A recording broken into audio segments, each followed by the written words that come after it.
vous avez remarqué que Penda Ekoka est conseiller du président. Enfin, était. Puisque à partir du moment où tu as pris le couteau, comme Brutus a pris le couteau pour poignarder Jules César... Il ne l'est plus. Tu ne peux pas poignarder ton père et prétendre que tu es son conseiller. Ça ne marche pas comme ça en politique. Hein? En politique, on a vu d'autres. C'est un parricide. Je veux dire que c'est un parricide. Il n'est pas le premier. Hein? Il a été précédé dans cette sale besogne par Titus Ezoa, à l'époque secrétaire général, qui avait aussi poignardé le père. Et il n'est pas le premier. Il y a aussi Maurice Kamto qui a poignardé le père. Donc ils sont nombreux comme ça. Donc en réalité, quand vous parlez de Penda Ekoka, c'est une excroissance. Monsieur Biya n'a jamais été le père de Maurice Kamto. J'ai sollicité que nous puissions laisser chacun parler à son tour. Donc vous avez monsieur Penda Ekoka qui est du RDPC. Vous avez un ralliement comme Kingé, qui est le maire RDPC de Penja, qui a été maire de Penja quelque chose.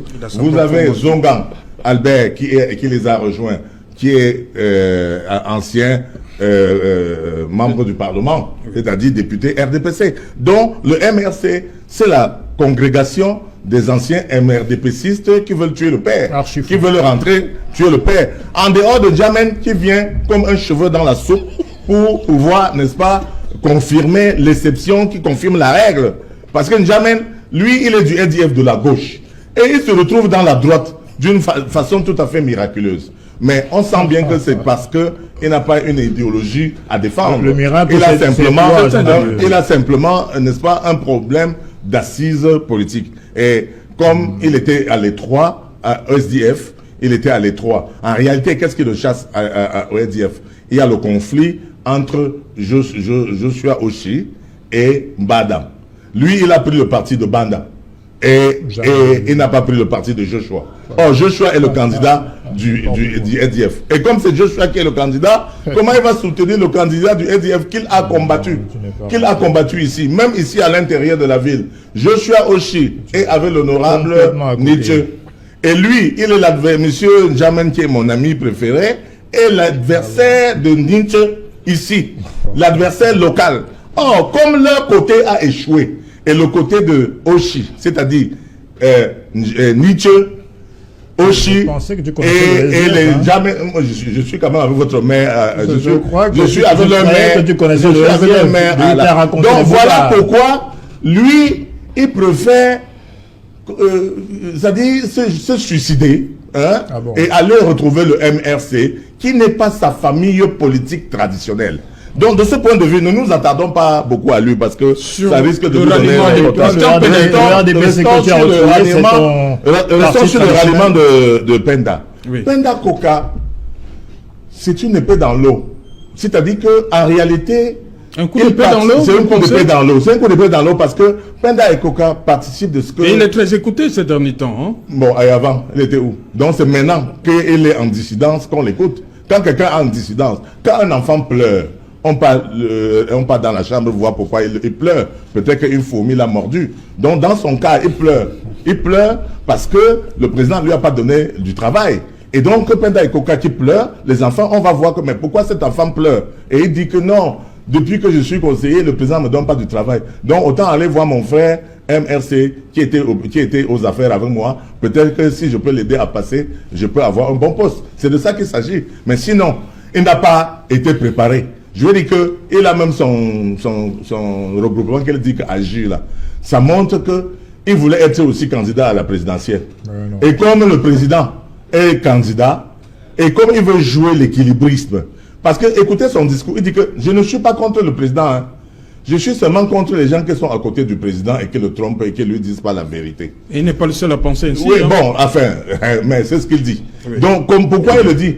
Parce qu'ils sont nombreux qui attendaient que le président ne se représente pas pour qu'il sorte des bois. Ils sont nombreux dans le RDPC qui voulaient absolument pousser le président dehors pour s'asseoir à la place du président. Okay. Calife à la place du calife pour continuer. Okay. Et le président les a surpris en disant que bon, je vais encore continuer un peu. Okay. Alors, ils sont désemparés. Voilà pourquoi M. Penda Ekoka. Mais sinon, voilà quelqu'un qui est conseiller du président. Il sort avec tout un registre politique, avec tout un projet de société, avec tout un mouvement qui s'appelle Agir. Je suis un opérateur politique. Je suis un opérateur politique. Je vous dis qu'on ne conçoit pas ça en 2 jours, en 3 jours. On conçoit ça, un projet de société, en plusieurs années. Ça veut dire que quand il était chez le président, il était déjà traître. Il montait déjà les coups. Pour le jour où il va renverser le président pour être à sa place. Ils sont nombreux. Et le président les a démasqués. Et comme aujourd'hui, les choses se présentent là, beaucoup vont sortir des bois.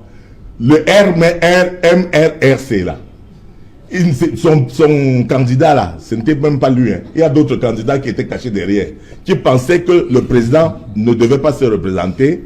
Il y a des riches qui devaient être candidats. Mais comme le président s'est représenté, il s'est dit vraiment, si moi je me présente, le pouvoir risque d'écraser mes millions. Donc voilà la vérité. Oui, Penda Ekoka, RDPC. Kamto, RDPC, ministre RDPC. Zongang, ministre RDPC. Kinge, maire RDPC. Les enfants du RDPC se sont retrouvés à la maison pour tuer le président, pour tuer le papa, mais ils ne réussiront pas. Pourquoi? Parce que le G20 est sorti. Le Joker est sorti. Le Joker du président qui n'était pas attendu. Les patriotes sont sortis. Et nous sommes les patriotes. Quand le patriote voit que le pays est en danger, nous venons pour sauver le pays. Okay. Le patriote se lève et sauve le pays. C'est ce que les patriotes ont fait en juillet, le 20 juillet dernier. Voilà, justement, Tinjamel. Oui, d'abord, Penda Ekoka vous apporte. Mais écoutez, d'abord, je pense que c'est une très forte personnalité, oui. Combien d'autres d'ailleurs. J'ai cité tout à l'heure M. Paul-Henri Kinge, oui. Qui est ancien maire de Pendjandjobé, oui. Et qui s'est illustré devant le peuple camerounais comme un homme de courage et un homme de vérité.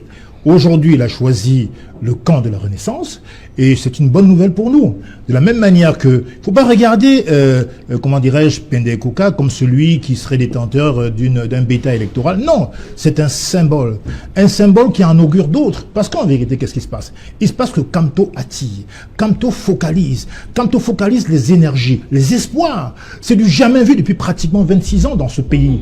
Qu'un candidat à la présidence focalise autant d'attention, reçoit autant de tiers groupés. Mais comment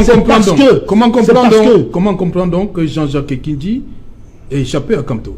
Mais écoutez, je vous ai dit tout à l'heure que à Bonanjinja Dedo, M. Ekindi, qui a eu un vrai père, qui est M. Paul Biya, qui n'est pas le cas des autres. Parce qu'en vérité, quand on parle de Kamto, certes, il est au gouvernement comme le summum d'une reconnaissance d'une compétence professionnelle. Je rappelle que son entrée au gouvernement suit son succès, si j'ose dire, dans l'affaire de Bakassi.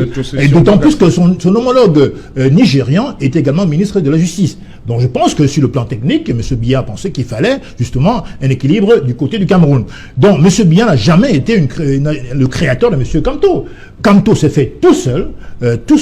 C'est un éminent professeur reconnu de tous. Il a été directeur, président d'une commission de droit de l'ONU entre 2005 et 2006. Sa compétence, elle est reconnue. Donc, il n'a jamais flirté à aucun moment avec le RDPC. Il faut qu'on le dise. Aujourd'hui, ceux que Mme Momo cite, Zongang comme étant du RDPC, Paul-Henri Kinge, Penda Ekoka, mais évidemment, c'est des gens qui sont allés chercher du miel, ils ont trouvé le gasoil. Ils se sont rendus compte qu'il y a du gasoil. C'est évident qu'ils fassent marche arrière. Ce système est indigeste. Je crois que Penda Ekoka l'a dit en filigrane. On ne peut pas être complice d'un tel système. On ne peut pas accompagner le chaos. C'est pour ça que Penda Ekoka a dit et a martelé qu'il ne pouvait pas se confondre, se morfondre et se satisfaire de ce confort. Il a fallu qu'il revienne vers le peuple pour accompagner cette renaissance. Et donc, c'est ce qui est important de retenir. Parce qu'aujourd'hui, il y en aura d'autres. La porte du MRC reste ouverte. Il y aura d'autres surprises, d'autres bonnes surprises qui vont venir dans les jours qui viennent, je peux vous en assurer. Donc, aujourd'hui, ce qui est certain, c'est que le Cameroun a besoin d'alternance.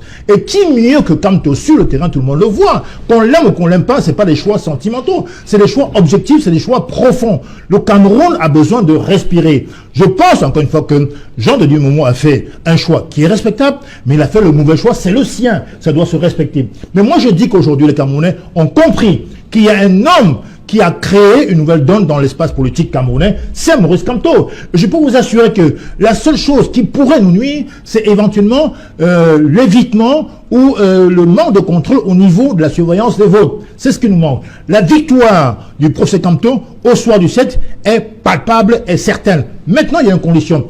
Il faudrait que les Camerounais soient vigilants dans leur bureau de vote. La loi vous dit, chers compatriotes, que le dépouillement est public. Donc vous devez voter et rester, contrôler vos suffrages. C'est vous qui voulez le changement. C'est vous qui voulez porter Kamto à la magistrature suprême. Et ça doit se faire. Aujourd'hui, M. Biya, on ne peut pas construire l'avenir avec un homme de 86 ans. C'est impossible. On ne peut pas regarder le Cameroun dans les rétroviseurs. Donc aujourd'hui, ce n'est pas un fait du hasard. Si M. Kamto rassemble les gens qui hier étaient assez suspicieux à son égard. On se rend compte que quand cette personne se déploie sur le terrain, elle se donne corps et âme. Et c'est assez transmittif, c'est assez...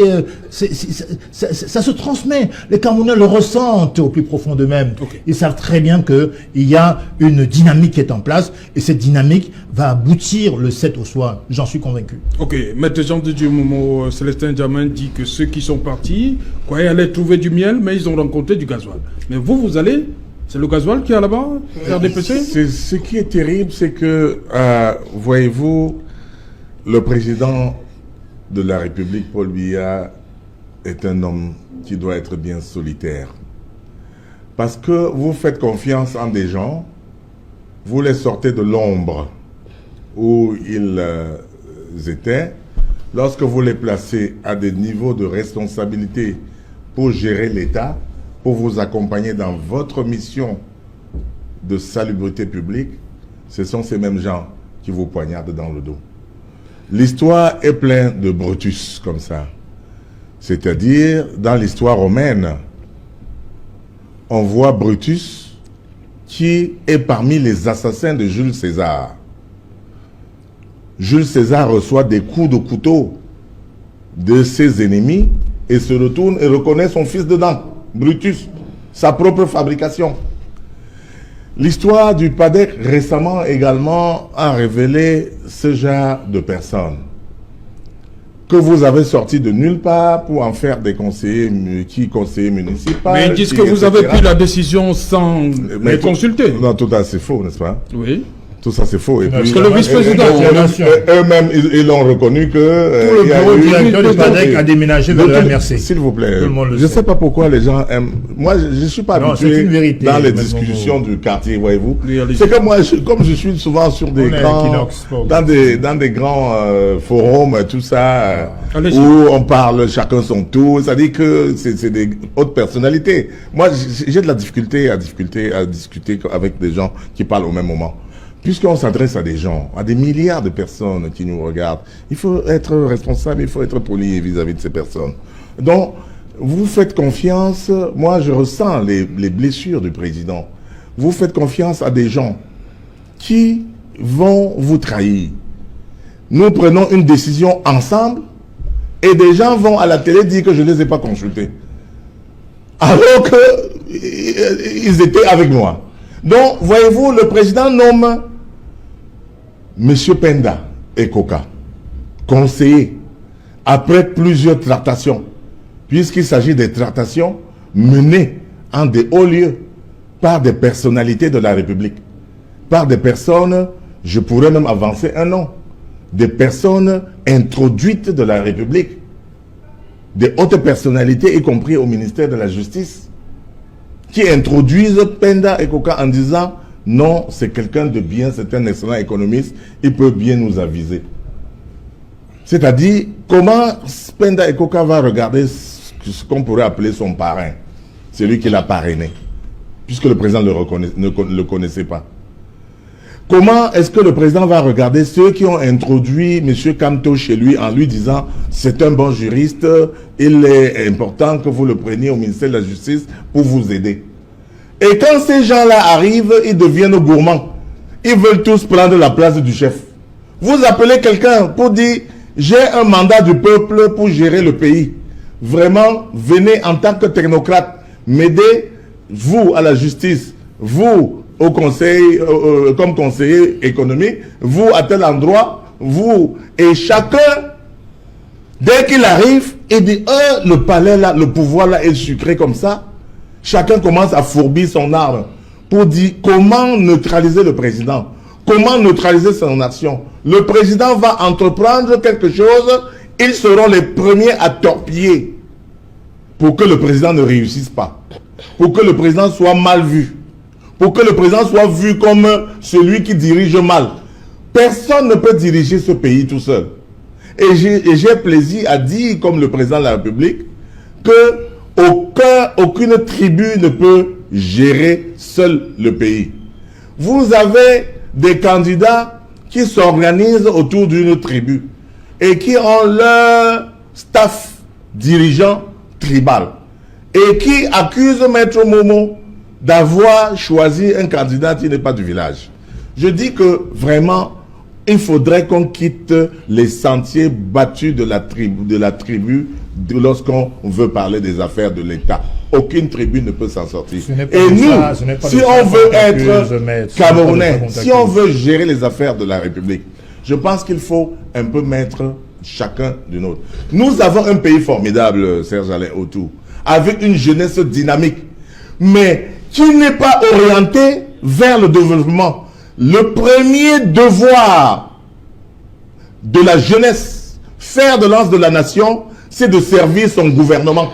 Le premier devoir, parce que ce gouvernement est issu d'un peuple, est issu de l'élection du peuple. Le premier devoir de la jeunesse est de servir son gouvernement. Mais nous avons curieusement, en Afrique et précisément au Cameroun, une jeunesse qui est détournée de son devoir par un certain nombre de leaders politiques véreux, par un certain nombre de journalistes. Paul Joël, vous ne faites pas partie, et ni vous, Serge Alain, de journalistes de la néocolonisation. C'est-à-dire qui salissent l'image de marque du pays à tout moment. Et qui, et au début des années 90, on les a qualifiés de la sainte trinité de l'opposition. C'est-à-dire celle qui montre les fesses nues du Cameroun, la partie sale, les mauvaises senteurs, les boules puantes. C'est cette qualité de journaleux-là qui a détruit le tissu du développement du Cameroun, de notre jeunesse, en faisant en sorte que notre jeunesse, au lieu d'être le fer de lance de la nation, du développement économique et social, qu'elle doit être, elle est devenue l'ennemi du gouvernement. Et elle coupe la branche sur laquelle elle-même est assise. Au lieu d'accompagner le gouvernement dans ses réalisations qui vont lui profiter à elle, on lui montre plutôt le chemin de l'exil. On ne lui montre pas le chemin du travail pour travailler et gagner. Et pourquoi j'insiste là-dessus?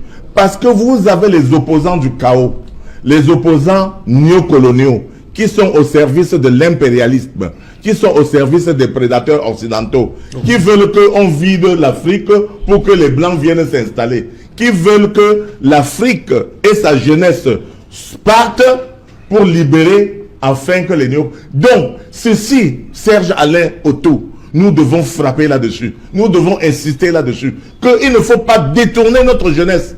Notre pays aurait pu décoller en 10 ans. Ok. Malheureusement, vous avez des gens qui sont diplômés, de Oxford, des écoles occidentales, qui sont comme un Jamen, mais qui n'ont pas compris que leur devoir, c'est d'aimer leur pays. Et ça, comment vous voulez que M. Penda et Koka ne soient pas quelqu'un parmi de ces traîtres-là? Voilà un homme économique, M. Penda, qui, enfin, je veux dire, un spécialiste qui, à un moment donné, le président le distingue, au lieu d'aider cette jeunesse à rêver, fait partie. On ne peut pas accepter cela. C'est inacceptable. Vous nous renvoyez en arrière. Vous nous retardez. Ce n'est pas possible. Paul Joël Kamtchang, est-ce que les deux revirements, comme je l'ai dit aujourd'hui, c'est bien pour ceux pour qui ils ont choisi de militer, entre guillemets, pour cette campagne? Est-ce que Penda et Koka a fait le bon choix? Est-ce que Jean-Jacques Ekindi a fait le bon choix? Écoutez, je crois que bien avant que Célestin Diamé ne prenne la parole, j'émettais quelques réserves quant à certains éléments d'appréciation qui pouvaient nous permettre d'évaluer son apport quant à son ralliement au MRC. Je crois que Célestin Diamé a donné quelques explications qui, ma foi, nous confortent un petit peu.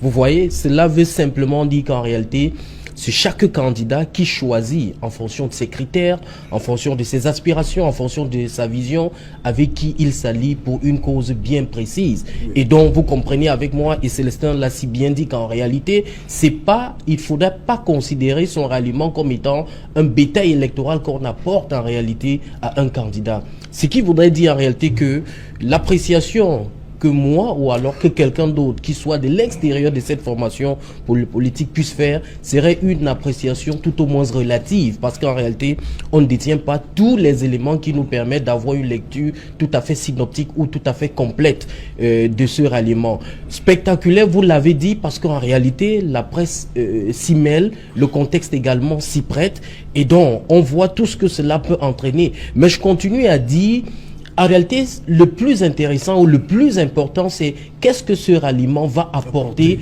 en termes, ne serait-ce que pour les citoyens indécis. Et non, enfin, je ne doute pas, mais enfin, je me pose des questions qui peuvent être des questions de rhétorique. Tout le monde se pose. Oui, donc en fait, tout le monde se pose légitime. Voilà. Donc, en réalité, qu'est-ce que ça pourra apporter? Non, j'essaie de réagir. Paul a raison, il a le droit de poser des questions. Dire que la trahison... On n'a pas l'appel le journal. Merci, Célestin Diamé.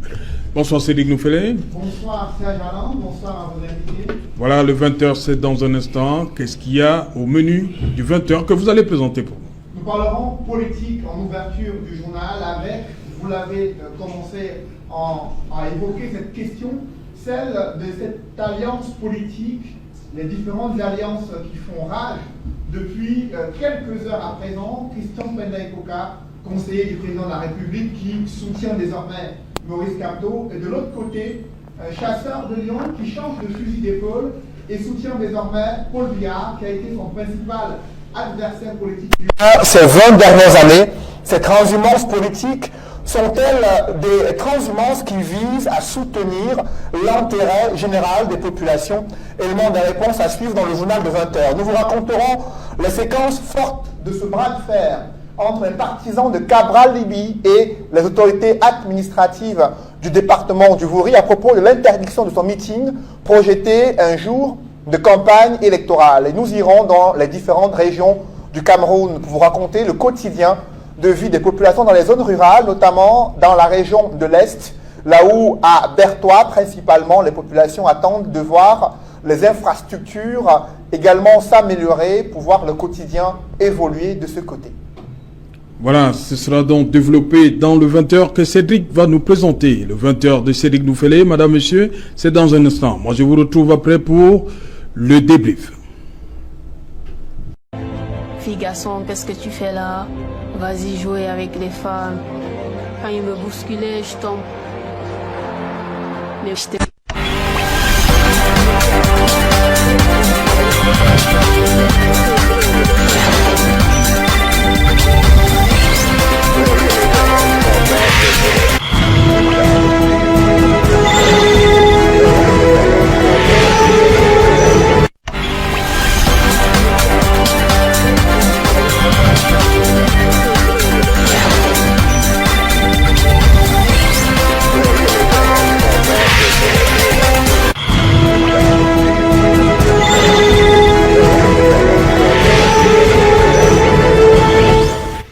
Retour sur le plateau et qui nous soit toujours en compagnie des experts, et le premier à s'exprimer tout à l'heure, c'est Célestin Diamé. Dites-moi, pourquoi votre parti a refusé de prendre les 15 millions hier?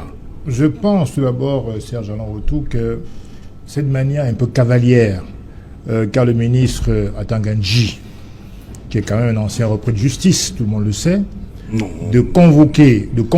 C'est un diamant, ce n'est pas nécessaire. Je vous en prie. Oui, mais il faut quand même rappeler aux Camerounais les méthodes. Non, c'est pas nécessaire. Je voulais préciser que il n'est pas normal qu'un ministre de l'administration territoriale. C'est lui qui a arrêté le montant? C'est lui qui convoque. Je vais y venir. Oui. Qui convoque les candidats de manière un peu cavalière. on doit prévoir un calendrier de manière anonyme où le candidat à l'élection présidentielle doit aller retirer de l'argent éventuellement. C'est le fait qu'on ait annoncé que Il y a d'abord ça, ce n'est pas une méthode républicaine. Pourquoi vous voulez cacher quoi? Non, mais on ne cache rien du tout. Pourquoi vous voulez on que n'a pas soit envie, public? on va pas mendier, on ne va pas courir après l'argent.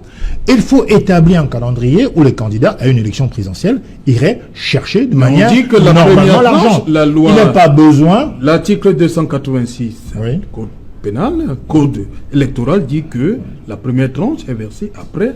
Je ne l'ai pas contesté, vous ne m'avez pas laissé finir. Oui. Deuxièmement, je pense qu'aujourd'hui, il est quand même assez incongru qu'au XXIe siècle, qu'on puisse remettre au candidat 15 millions de francs CFA en espèces. Ça c'est quand même, c'est la première C'est fois. absolument, c'est la première fois que ça arrive. Non, ce n'est pas normal. Vous conviendrez avec moi que ce n'est pas normal de remettre, je ne sais même pas si la loi le permet. En tout cas, c'est les méthodes de ce régime qui sont détestables. Vous comprenez? C'est pas des méthodes acceptables. Par ailleurs, je considère, pour ce qui me concerne, que c'est un montant, on ne peut plus ridicule. 15 millions de francs. Vous attendez à combien? Mais attendez, l'article 9, oui. il y a une loi de 2000 oui. qui définit le cadre du financement par l'État oui. des échéances électorales, les campagnes électorales. L'article 9, alinéa 1, dispose que l'État prend en charge, n'est-ce pas, le financement des partis politiques lors des échéances électorales. L'alinéa 2 précise que, de ce même article, l'article 9, précise que la prise en charge de ce montant est définie dans une loi, dans une loi, effectivement, loi de finances 2018. Oui. Or, en 2018, il n'y a eu en vérité qu'une seule élection, c'est-à-dire l'élection présidentielle, parce qu'en vérité, les sénatoriales, c'est une élection suffrage indirect, donc qui n'engage pas de frais, pratiquement pas de frais. Donc je considère qu'aujourd'hui, en 2018, la loi de finances pour les élections électorales, les élections présidentielles, c'est de 50 milliards. 50 milliards, quand je compare à 2011, où c'était moins de 50 milliards, et les candidats ont eu 23 candidats, les candidats ont eu 25 millions, je trouve absolument incongru. Mais on va donner 5 millions de cautionnement. Allez, seulement, comprenez, je trouve donc incongru qu'aujourd'hui, sur les 50 milliards de la loi de finances affectés donc aux campagnes électorales, non mais attendez, quand le RDPC puise dans les caisses de l'État, on donne 15 millions aux candidats de l'opposition. Ça n'a aucun sens. C'est un régime détestable. Et je plains ceux qui appellent à soutenir ce régime. C'est absolument indigeste. Donc je dis que on aurait dû, dans cette loi de finances, préciser le montant exact auquel auraient droit les candidats. Ça n'a pas été fait. Oui. Donc pendant qu'eux se servent dans les caisses de l'État, nous on doit se contenter de 15 millions de francs. Donc c'est inacceptable. C'est la raison pour laquelle le professeur Maurice Kamto a refusé ce montant. Donc le MRC ne va pas prendre les 15 millions. Non, pour l'instant, nous avons rejeté ce montant et nous avons indiqué que c'est une plaisanterie. C'est pire qu'une provocation, c'est une plaisanterie. Non, les téléspectateurs veulent savoir, est-ce que le MRC va prendre les 15 millions? On ne prendra pas les 15 millions parce qu'on l'a refusé aujourd'hui, hier, aujourd'hui, je ne sais plus très bien. Oui. Donc ça veut simplement dire que c'est une moquerie, c'est une insulte, non pas à l'égard du MRC, mais à l'égard du peuple camerounais, parce qu'en vérité, c'est vrai que quand on donne 15 millions au G20, évidemment, ça réduit le budget, vous comprenez? Oui. Donc c'est la raison pour laquelle je peux comprendre qu'effectivement, il n'y ait plus assez d'argent dans la caisse. Mais en vérité, ce qui se passe, c'est qu'on ne peut pas continuer à penser que la démocratie n'a pas de coût. La démocratie a un coût. Si nous voulons édifier la démocratie dans ce pays, il va falloir mettre la main à la poche. Parce que faire une tournée, je prends l'exemple très simple, dans le Septentrion, 15 millions, c'est pour pratiquement 48 heures. Vous savez ce que coûte une campagne électorale? C'est des prospectus, c'est de la logistique, c'est la sono, c'est des meetings, c'est des flyers qu'il faut éditer, qu'il faut confectionner, qu'il faut imprimer, qu'il faut distribuer. C'est des gens qu'il faut mobiliser. C'est des voyages, souvent en avion. Comprenez? C'est des hébergements, des hôtels à payer. Et 15 millions, c'est quoi? Non, mais c'est une... On est dans quel monde, là? Il faut arrêter avec ça. Ok. Alors, Jean de Diomomo, votre champion, le RDPC, Paul Biya a pris ses 15 millions, hein, en même temps que Parti Univers, Cabral Libi et le SDF. Et justement, à propos, Joshua Nabangui aussi dit ceci, le financement public de la campagne est inscrit dans la loi. Je suis donc surpris de la réaction de certains candidats depuis hier. Tout à fait. Moi aussi, je suis surpris de la réaction de mon ami Célestin Jamen. Je pense que c'est peut-être parce que son parti, le MRC, n'a jamais participé à une élection présidentielle qu'il parle sur ce ton. L'élection présidentielle n'est pas financée par le financement public. L'élection présidentielle est un accompagnement. Parce que en 2011, je suis candidat à l'élection présidentielle de 2011. Vous avez reçu combien, première tranche? Nous avions reçu 15 millions. Oui. Et je suis même étonné contre parce que 5 millions de cautionnement. Ça n'a rien à voir. Le cautionnement n'a rien à y voir. Okay? Le cautionnement, il ne faut pas que les gens fassent l'amalgame. Oui. Le cautionnement, c'est une pièce du dossier. Normal. Comme l'acte de naissance, comme le certificat de nationalité. Oui. C'est une pièce du dossier. Ça n'a rien à voir. C'est de l'argent qu'on a mis de côté et que vous pourrez récupérer. C'est en fait un argent qu'on a mis de côté pour voir votre sérieux. Il ne faut pas que les plaisantins continuent de venir embrouiller, n'est-ce pas, le paysage politique du pays. Parce que c'est devenu une sorte de marchandage, une sorte de commerce. Les gens qui sont habitués à faire du commerce pensent qu'on fait le commerce, n'est-ce pas, politique au Cameroun. Et des gens viennent pour prendre l'argent de la campagne, non pas pour faire la politique. Ils trompent les gens qu'ils sont des politiciens, mais ce sont des marchands d'illusions, des marchands qui veulent s'accaparer du fonds public. Serge Alain Autour, quand on va à une campagne présidentielle, on ne compte pas sur l'argent public, on compte sur son argent et les cotisations de ses militants. C'est grave ce que tu dis. Lorsque nous sommes allés en campagne en 2011, longtemps avant la campagne, nous sommes allés en Allemagne acheter un camion podium que tout le monde a vu ici. Notre camion podium qui nous a coûté cher. Nous avons acheté une voiture pick-up 4x4. Nous avons acheté des instruments de sonorisation. Et vous vous souvenez, vous avez couvert d'ailleurs cela, la sonorisation, notre sonorisation était la plus forte.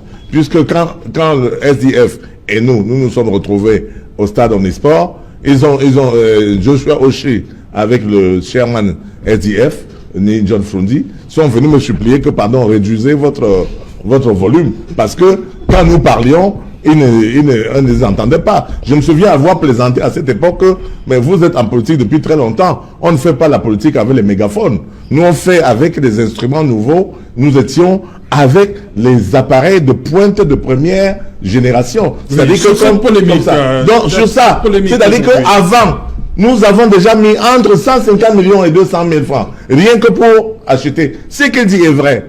Il faut acheter les t-shirts, il faut acheter des pagnes, il faut acheter des flyers, il faut confectionner les effigies, enfin les banderoles, etc. Ça coûte un max.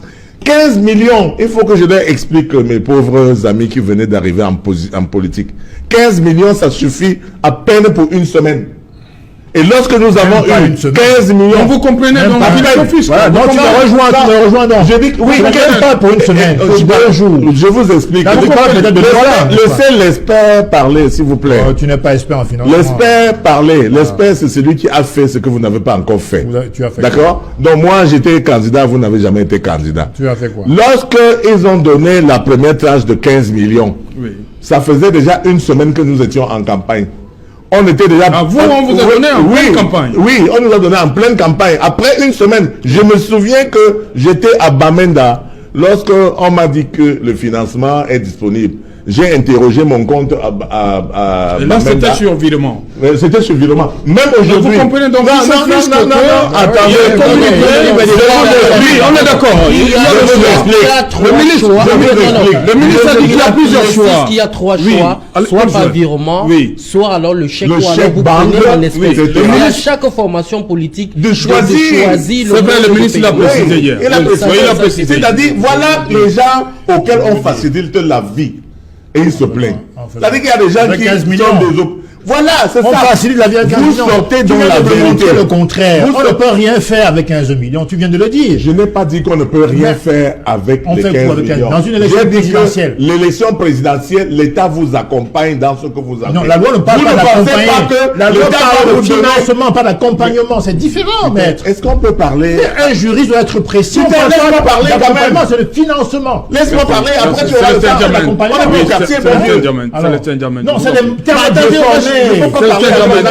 je vous en prie. C'est pas possible. On ne parle pas d'accompagnement. Quand ce monsieur parle, Pourquoi est-ce que les gens sont si mal élevés? Non, je crois que tu peux je parle. Pourquoi tout le monde je vous en prie,